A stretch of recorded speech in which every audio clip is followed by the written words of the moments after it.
the nation's capital, Abuja. And guess the program that is back, Disability Inclusion. And it's a new month, and we are here to start off this program with interesting issues that affect our society. Well, in case it's your first time listening, Disability Inclusion Radio Program is a program where we talk about persons with disabilities. We talk about the challenges they face. We talk about how the society really affects their life and the duty of the government to ensure that their lives are very sustainable for everybody in society. Now, good morning to you. My name is Jennifer Ogor, your host on the program, and on today's edition we are talking about inclusive governance or neglected citizens, the real cost of bad leadership for Nigerians with disabilities. Yes, now Disability Inclusion Radio Program comes up every Friday now at 10 a.m.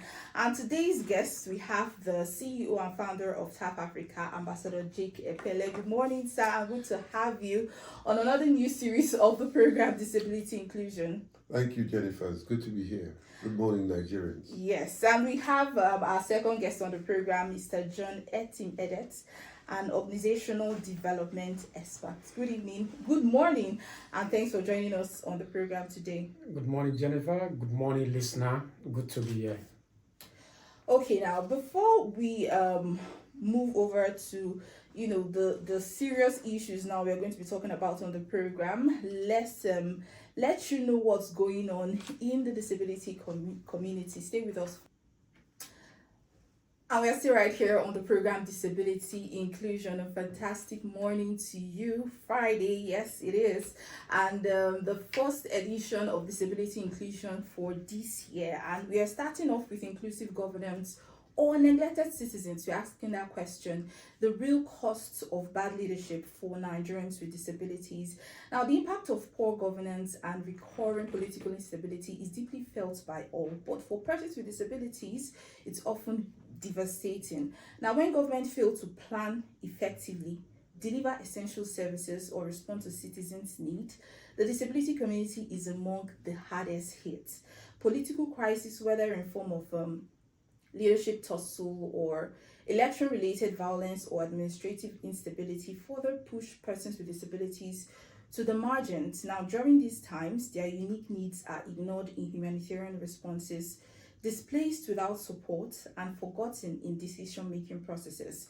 Now, this conversation is not about, identifying what's wrong. It's about exposing how political dysfunction and governance failures, create a daily reality of exclusion of millions of Nigerians with disabilities. And we are here to talk about this program with the founder and CEO of TAF Africa, Ambassador Jake Epele, and Mr. John Etim Edet, an organizational development expert. And we know the current situation in Nigeria and where governance have led us to. When we talk about governance, for most people is bad governance, because the lived experiences of citizens is deeply felt by poor economic planning or even bad leadership, not to talk of persons with disabilities.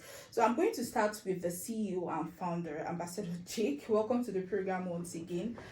What does political instability look like in the Nigerian context? When we talk about political instability, how does it affect governance structures? Yeah, I think I'd like to give a little bit of perspective because this topic is very important, and anyone that has been following the political trend will understand that persons with disability are the worst affected. Just to create some context, I think I would like to say that this discussion centers on fundamental questions. Are persons with disability genuinely included in Nigerian governance structure? That's a big question. Or are we victims of systemic neglect fueled by bad leadership? The answer not only reveals societal values, but also reflects the real cost in terms of human potential, dignity, and national development. And if you want to talk about the cost, like you asked me, the cost moves from broken promises, um, implementation gap, neglect in planning, budget, and policies. And I can dig deeper into the 3 points that I've raised. Of course, we do have the Discrimination Against Persons with Disability Prohibition Act, but how well has it been implemented? What kind of support are we getting from those that are designated to implement it? It's not meant for just persons with disability to implement. It's meant for every strata, every tiers of government, the executive, the legislative, the judiciary. Unfortunately, many of them want to do it, but don't know what to do. The issue is, do you ask questions? Do you get in touch with those concerned to know what to do? Committees are being set up every now and then, every day in government structure. They don't think of persons with disabilities. We're not included in those committees. But yet, there are committees that will factor and take into consideration the things that concerns us. How can you tell my story if you don't know who I am? It's difficult, So that's the major issue that leadership, not only in this country, across the world, must come back to terms with. Otherwise we won't make progress. So when the laws are there and it's not properly implemented, when budget issues and planning are raised and we're not included, you can't plan for people you don't know. There has to be that synergy. And the key word is engagement. Engage communities of persons with disability, engage the National Commission of Persons with Disability, engage organizations of persons with disability, like our organization and several other organizations. That engagement is necessary if we must move forward. Has Nigerian institutions been really engaging with it? Partially, but it's not holistically. I was going to ask because in a society there are indices that they use to measure development of every society. I was going to ask, you're a prominent figure and you've met both government and non-government individuals now, both nationally and around the world. Are the governments even concerned? Let's even start from there. When we talk about the citizens, when we talk about citizens with disability, are they even concerned to know that this individual actually, they are part of a significant group in the society that can contribute to the society? Well, Jennifer, your question is very interesting. I think I would talk about Nigeria, and then I'll go global. Yeah. Truth be told, and I want to be very, very objective, most Nigerian institutions want to do something about disability. They want to create the structure for implementation. The problem is that one, you can have a wheel and not have a way. Yes. You can have a way and not have a wheel. So the wheel is there. The operation of those things that they ought to do is where lies the problem. Just like I work in governance space, and I have boldly, many times, told INEC and INEC chairman that, listen, you as a person, and especially the headquarters, you want to do inclusion. I know that. That's true. They truly want to do something. But there's always a disconnect between what you're telling me you will do and what you have laid out you will do to what happens in the field. There's a total disconnect, And so this same principle or findings apply to various aspects of governance in Nigeria. I want to shock you by saying that go around the state house is not inclusive. There are places that persons with disability cannot go. Why? Yeah, that's discrimination. Well, they will tell you they don't know. Alternatively, they will tell you, "Oh, well, we'll do it," and it will never be done. I want to challenge ministries. You know, I've gone to ministries where the minister is on the third floor, the lift is not working. You know, and if there's a meeting for persons with disability, they are carried. You know, you can imagine what it means carrying a woman or carrying a man, going to the third floor and all that. That person feels that he's totally disarmed. You know, so we need to go from the will to do something to actual implementation. Yes. You know, I can tell you, and that's the way to go. The head of service, you know, when she came, this current head of service, when she came into office, I was one of the people she contacted. What can we do to ensure that our environment is accessible? And we started working on the framework. She's not only interested in person with disability, she wants to put up the framework for diversity, equity, and inclusion. And that takes into consideration the three tiers of the three elements that makes up diversity, equity, and inclusion: women, youth, and persons with disability. How can we create an enabling environment, you know, an accessible public service institution for them? And she's working day and night to make that happen. That's the way to go. Don't pay lip service to what you can do and then turn around and leave it or use it as a photo op. You know, and that's what happened in various institutions in Nigeria. If you meet a minister today, she will say, "Oh, don't worry, I will make sure my environment is." In fact, they will call somebody and say, "Oh, you give me this, give me." At the end of the day, it's forgotten. Okay. And it's never done. Okay, I'll give Mr. Edet now an opportunity to talk. Being an organizational development expert, you heard the CEO and what he said about the gaps in implementation. As an organizational expert, can you highlight some of the failures, you know, of governance towards persons with disabilities, and how can we bridge that gap in implementation? Okay, thank you very much for having me here.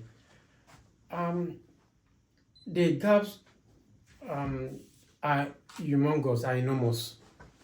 I will start from budget analysis. For instance, we have 2025 budget that is about 54.99 trillion naira, and the budget allocation for National Commission for Persons with Disability is paltry 4 billion naira.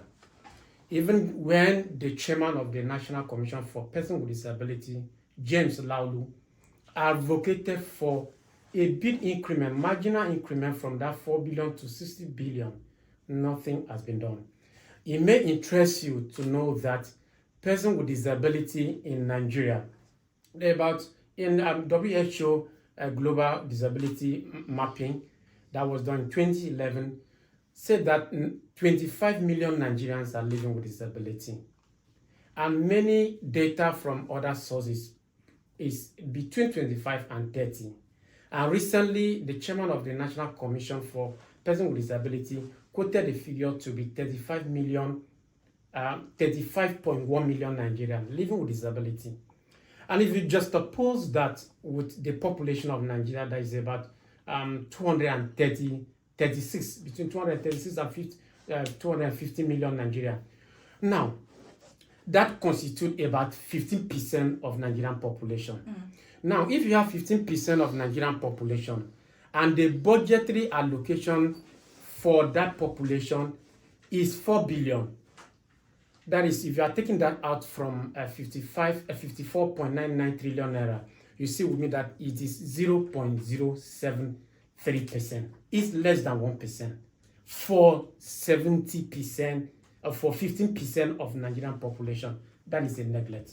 That is where it starts from. Then the budget formulation, how was it done? Was it participatory enough? Was it inclusive? Persons with disability, were they invited to be part of this? And not only that, the 4 billion that has been earmarked for that commission, is it enough that will go around? Because they are not even using for just for wheelchair and those assistive material for person with disability.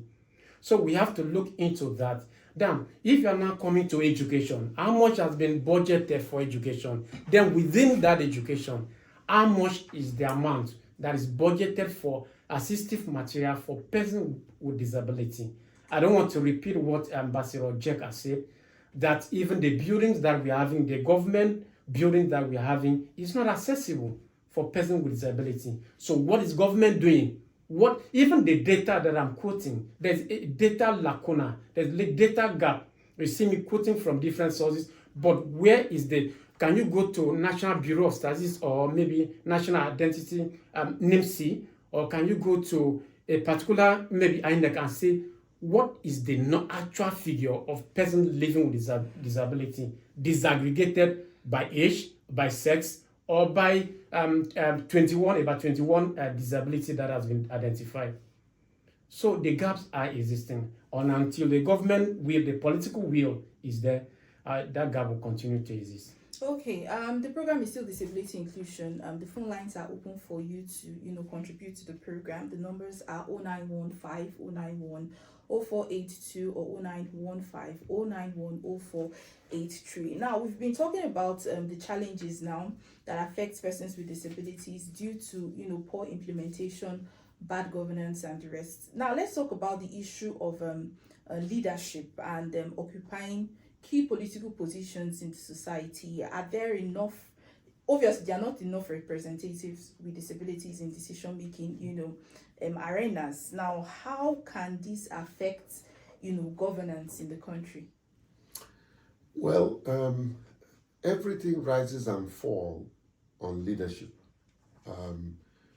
Where in a country, in an organization, there is no leader, it poses a problem and a danger to the growth of that society or that institution. Leadership is not just one who is in a position of authority. Leadership is one who is willing to roll his sleeve or her sleeve and go to work and get results and give people hope. Hope is one word that I take very seriously. Somebody asked me, what is hope to you? Hope for me is helping other people excel. And so, what is the cost of bad leadership? Back to your question, enormous. I'll give you about 4 perspectives. Number one is economic exclusion.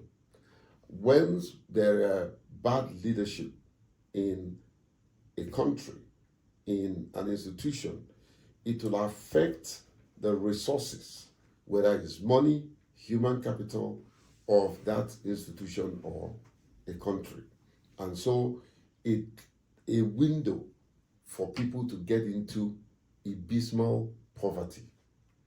Number 2, political marginalization. We've been talking about whether persons with disability has been put in government either by appointment or by election. Of course, it's marginal. There is really very small persons with disability who are either in government by election or appointed by government. If you check through the presidency, you notice that there are countless aids. There are many aids. There's only one for persons with disability. For the number of persons with disability, I don't like to quote numbers just because they are numbers. It's assumed, it's approximation that we are about 30 million.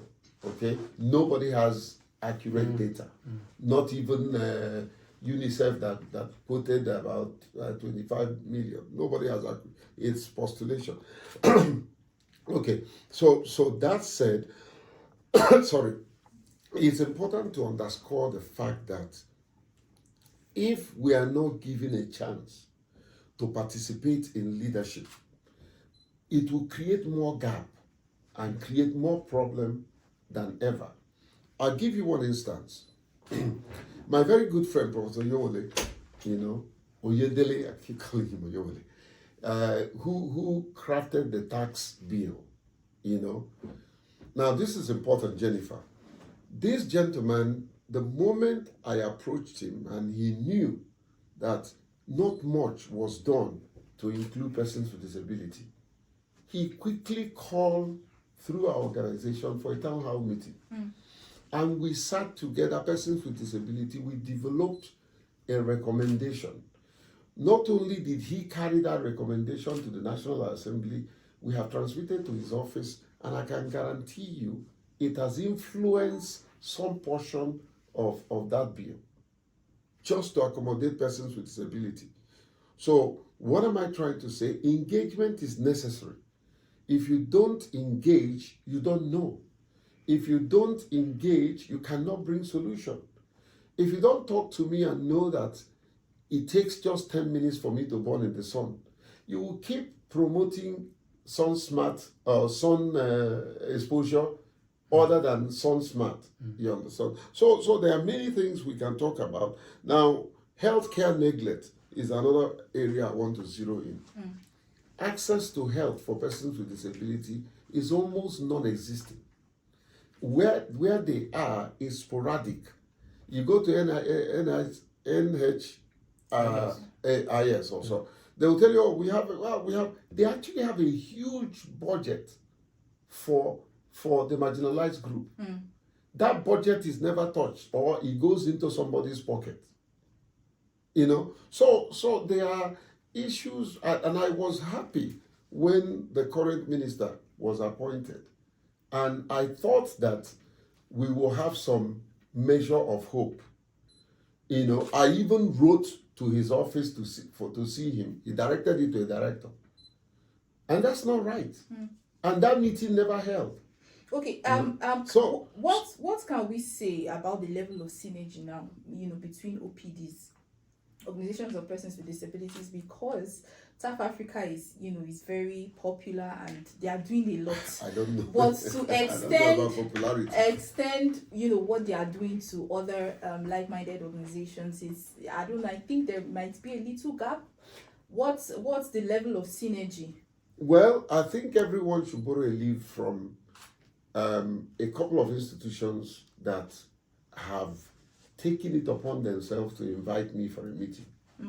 The head of service, the current head of service, okay? Professor Oyedele, I keep mispronouncing my friend's name, and the Minister for Humanitarian, the current Minister for Humanitarian. Jennifer, you know me, I will say it the way it is.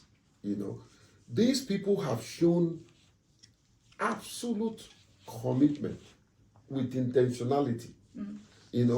I don't know if you know, we were working on migrant. We were actually left out at the beginning. And all of a sudden, we noticed that gap. The Minister for Humanitarian took it upon himself to make sure that I'm in every meeting so that we can drive inclusion. Now, let me give you the result. The result is that we were in Portugal, and when we presented what Nigeria have done in inclusive migration, it was an eye-opener. If a pin had dropped, you will hear the sound. The people were wowed, And then, of course, one international community person that was there said, oh, well, the reason why we're not doing anything on inclusive migration, including persons with disability, that persons with disability oftentimes are not involved in human trafficking and all that. And I told him, I said, man, sorry, you're wrong. And the whole hall went quiet. I said, what you look at is visible disability. They are invisible disability. So I asked her, do you see persons with albinism? He said, yeah, just a few. I said, that's part of disability, But what about persons with Down syndrome and all that maybe the family wants to discard and all that? They do. So the point I'm trying to make here is that there are institutions that are deliberately doing something with intentionality, and they're getting results. There are also institutions that feels that it does not exist. I have seen government officials who ought to know better telling me that albinism is not disability. And I had to sit down and school that individual to a point where, wow, I didn't think about that. You understand? So awareness. And I want to use this opportunity to also appeal to my friend, the Minister for Information and orientation. Yeah. I think we need to be deliberate and begin to probably produce promos, and put it in the platform, like your platform, to promote awareness of issues around disability and the solution thereof. So the point is, if we have adequate information, it can change the scenario that we currently have. Okay, I'm still disability inclusion on the network service of Radio Nigeria. Let's go on a quick break now. When we get back, the program continues. To stay with us. And that is the reason why we bring you disability inclusion on network service of Radio Nigeria. To understand what disability inclusion is, you need to play a role to kick against discrimination, not tolerate stigmatization, and ensure that the society is inclusive for all. And we've been talking about inclusive governance or neglected citizens. Now, the real cost of bad leadership for Nigerians with disabilities is what we've been trying to explore on the program today. And we have the CEO and founder of TAF Africa, Ambassador J.K. Pele, with us as our number one guest. And our second guest is Mr. John Etim Edet, the organizational development expert. Now, so far, we've been talking about how we measure bad leadership and the implications for persons with disabilities, and of course, how non-inclusive is the governance here in Nigeria, especially for persons with disabilities. Can we delve more into accountability? Because I think we have frameworks, we have policies that should guide our level of inclusiveness now as a society as it concerns persons with disabilities, but it seems like we discriminate. All right, we have a call. All right, can you call us on the number 0915-091-0482? So, sir, let's talk about accountability. Who should we hold accountable when people discriminate in any form, including those in leadership? Well, who do we hold accountable? I think I'd like to start on a very objective note to say, one, persons with disabilities should also be in the equation of those to hold accountable. Why do I say so? If someone discriminates you and you keep quiet and you don't report to anybody who can do something, that's a problem. The law protects you. I'll give you an instance. I went to one of the hotels in Abuja and parked where a point that was designated for persons with disability. And the person who is the chief security officer in the place came and said, "Who parked this car?" And I said, "Me." He said, "Oh no, you can't park here." I said, "Sir, there's a disability sign. I'm a person with disability." He said, he started looking at me. How? I said, "There's a law. That law includes albinism." He said, no, but that's not, see, me, I don't care. I would deflect the tire. I said, "Okay, go ahead and do it. Go ahead and do it." Because I insisted, he left. Until today, I go there to park. So we also need to share in the accountability. You take action to protect yourself. Report issues when you're discriminated. The other one is institutions. Institution needs to have measures that holds people accountable when they violate or take advantage of persons with disability. If you are, for instance, a director in a ministry, or maybe you're a private sector person, and a person with disability have that boldness to come and report to you that either your staff or people has discriminated you. If you don't do anything, if you say, "Oh, Jake, sorry, don't worry, I will talk to the person," and the person will leave, and nothing happens. I remember what happened. I won't mention name. A minister of the Federal Republic of Nigeria, not in this present government, in previous government. That person now I won't mention his name. He's a governor of a state. I came into his office, and there were a lot of people there, and everybody was chatting. He said, "Oh, sit down, sit down." Say, Jake, all this thing that you've been doing, I don't even see all the effort you're making and all that. I don't see anything in what, not that he said that he didn't see effort, but I don't see anything wrong with some of the things you're claiming. After all, when we were in school, we used to joke and call people like you unfortunate European. I am telling you, my countenance dropped. And I said, Honorable Minister, what did you just say? What did you just say? He said, well, I said, no. Coming from you, and in the midst of all the people here, you have just endorsed evil, And when I spoke like that boldly, he said, okay, yeah, I'm sorry. It was a joke. I said it was a joke, taken too far. But it's okay. I forgive you. I left his office and not getting what I wanted. Of course, obviously he got angry. And I never spoke to him until he left office. You understand? But I really don't care. I was protecting what should be protected. Yes. Yeah. Okay. So I gave you an example of institution. Then the society at large. We still see some people overtly or covertly discriminating persons with disability. Yes, we have been able to bring very low the discriminatory language and songs for take for instance persons with albinism.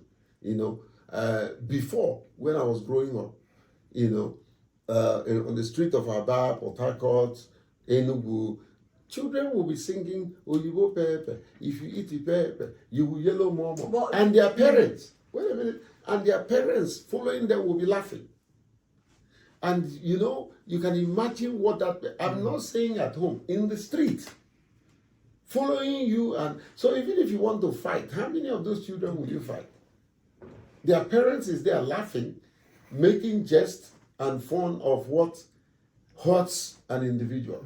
Yeah. So the accountability begins with us, persons with disability, institutions across board, parents. Jennifer, do you still know that even me have suffered it? There are relational abuse by either wives or family members, across board. People shouldn't tolerate people. People should celebrate people. I don't want to be in a space where I'm tolerated. Yes. If I'm not celebrated, I'll walk away. Period. Either I walk away or I fight it. It's called fight or flight. So there's a whole lot of issues and mechanisms that we can use to stem the tide of discrimination among persons with disability. All right, Mr. Etim, what thematic areas do you think disability community now should focus on? What changes would you want to see in key thematic areas in the society as it concerns inclusion? Okay, key thematic area I would like to, for instance, let me go across the 3 tiers of government. To have more inclusive governance, we need to have about planning, and planning is all about data. So at the local government level, is it possible for all the local government council area in Nigeria to have disability desk, where in that desk they will have register for all the disabled persons within that local government? Is it possible? And this data will be transmitted to maybe the state data dashboard and to the national. If that is possible, that can be done. Then, because if you don't have the data, it will be very difficult for you to plan. That is one. Two, in terms of awareness, how much of awareness has been created in this at that community level. I work in the organization that took me to the community. I saw many people who are physically challenged just rolling on the floor. How much is the cost of the wheelchair? So we need to create more awareness about this and where they can go to get this help, because there are many CSO, civil society organizations, that are providing this help. So when you have the data, you've been able to direct them to where. Then coming to the state, even at the state, local government, and the federal level, how many of the person with disability contested for the last election for more inclusive government? There were only 12, and out of these 12, 5 contested for the Senate seat and 7 for the House of Representatives. I don't have the data about the State House of Assembly. How many of them win? No. And even the first albino governor in Nigeria and in fact in Africa, who is Pastor Moino, I don't know the level whether he's able to identify with the albinism community. So there are a lot of things to be done within that level of engagement. You know, then, yeah, okay. Okay. No, go ahead. Go ahead. Okay, then for the state, the Discrimination Against Persons with Disability Prohibition Act 2018, is it fully domesticated and acted on, fully implemented at the state level? How many of the states in Nigeria have disability commission, like we have in Abia State and other states in the north? How many of them? And if they have this commission, is it fully functional? How are the people living with disability integrated into the planning? For instance, Ambassador Jack mentioned about the aids to the it can be the aids to the governor and even the local government chairman. How many of them are there that are disabled? Because if they don't take part in the process of the planning, if they don't take part in decision making, nobody will speak for them. Okay. The one that wears the shoe knows where it pinches. Okay. Hello. Good morning. Hello. Good morning. Good morning.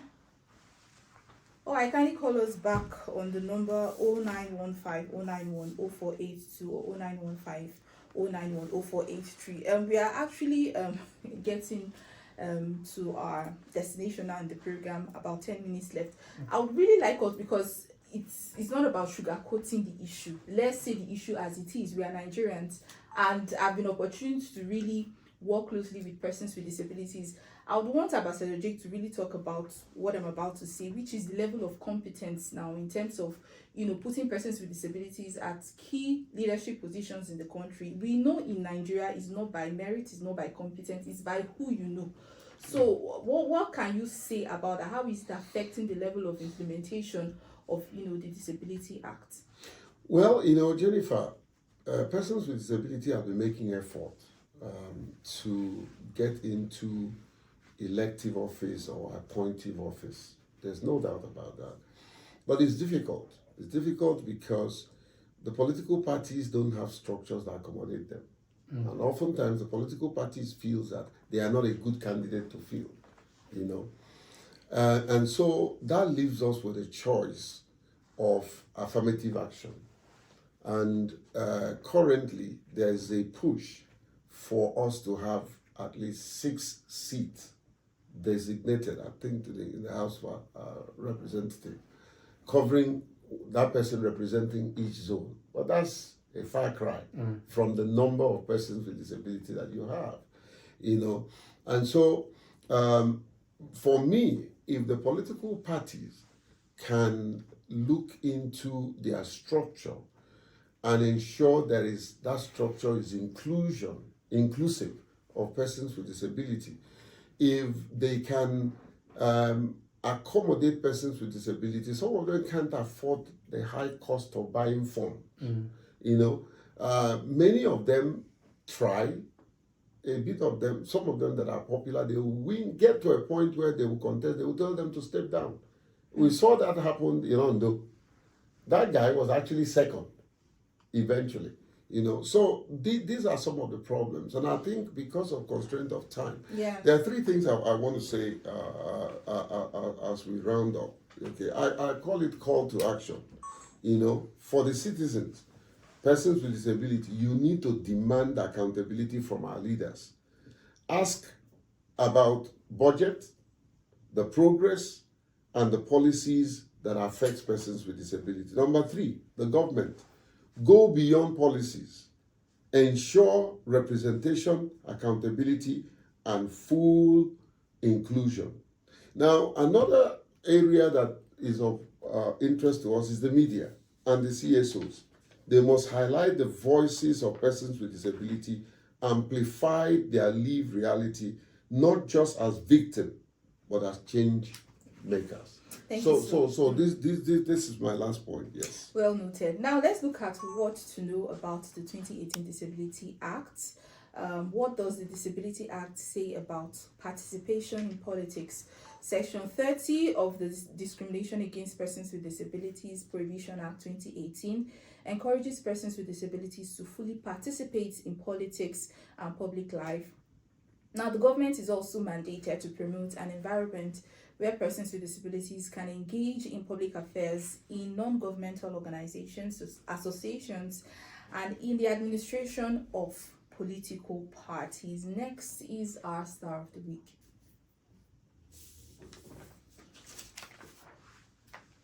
All right, back to the program Disability Inclusion on Network Service of Radio Nigeria. So far, you've been listening to the CEO and founder of TAF Africa, Ambassador Jacob Pele, and Mr. John Etim Edet, an organizational development expert. Now, just a quick word from you, just very quickly. Well, I would say that inclusive governance isn't a favor to persons with disability. It's a measure of leadership integrity.